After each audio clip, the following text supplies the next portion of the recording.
From earliest childhood, Churchill had been fascinated by war and dreamed of gallantry in battle.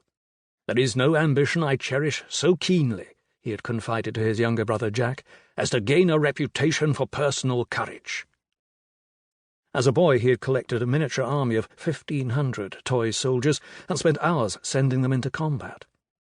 "From very early youth I had brooded about soldiers and war, and often I had imagined in dreams and daydreams the sensations attendant upon being for the first time under fire," he wrote. "It seemed to my youthful mind that it must be a thrilling and immense experience to hear the whistle of bullets all around, and to play at hazard from moment to moment with death and wounds." At Sandhurst, the Royal Military College from which he had graduated in 1894, Churchill had loved nothing more than to participate in war games, regretting only that it all had to be make-believe. To be an aristocratic Englishman in the late 19th century meant being surrounded not merely by the lavish benefits of imperial power, but by its equally vast responsibilities. Covering more than a fifth of the world's land surface, the British Empire had come to rule about a quarter of the human race, more than 450 million people living on every continent and on the islands of every ocean. It was the largest empire ever known, easily outranking the once mighty Spanish Empire, which had been the original object of the awe-filled description, "the empire on which the sun never sets." It was 5 times the size of the Roman Empire at its zenith, and its influence over people, language, money, even time, for the clocks in every time zone were set to Greenwich Mean Time, was unrivalled. By the time Churchill reached adulthood, the greatest threat to the empire no longer came from the other major powers, Spain, Portugal, Germany, or France, but from the ever-expanding burden of ruling its own colonies. Although long the object of admiration, envy, and fear, the British army had been stretched impossibly thin as it struggled to keep the empire intact, criss-crossing continents and oceans to put down revolts everywhere from Egypt to Ireland. To Churchill, such far-flung conflicts offered an irresistible opportunity for personal glory and advancement. When he entered the British Army and finally became a soldier, with the real possibility of dying in combat, Churchill's enthusiasm for war did not waver. On the contrary, he had written to his mother that he looked forward to battle not so much in spite of as because of the risks I run. What he wanted most from his life as a soldier was not adventure, or even battlefield experience, but a chance to prove himself. He wanted not simply to fight, but to be noticed while fighting.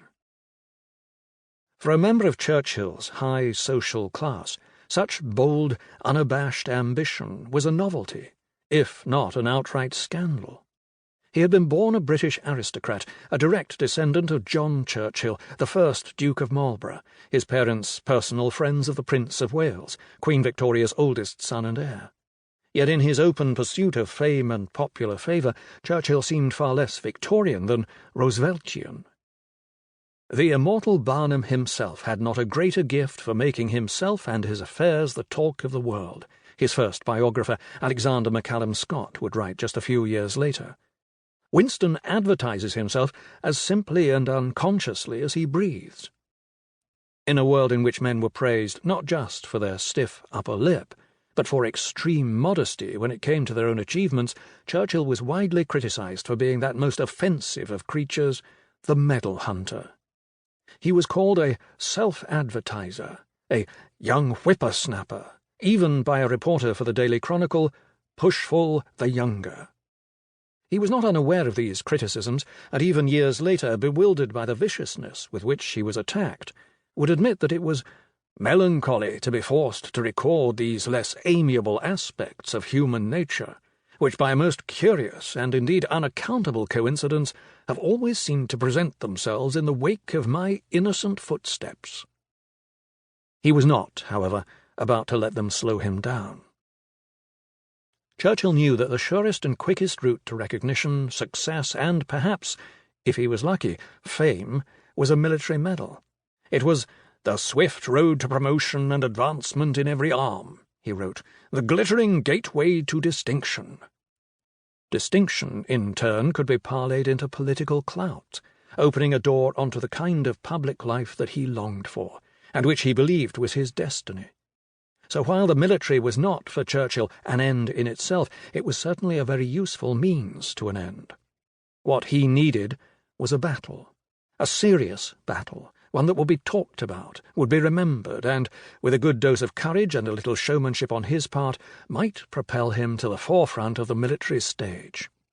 For that, he was willing to risk anything, even his life.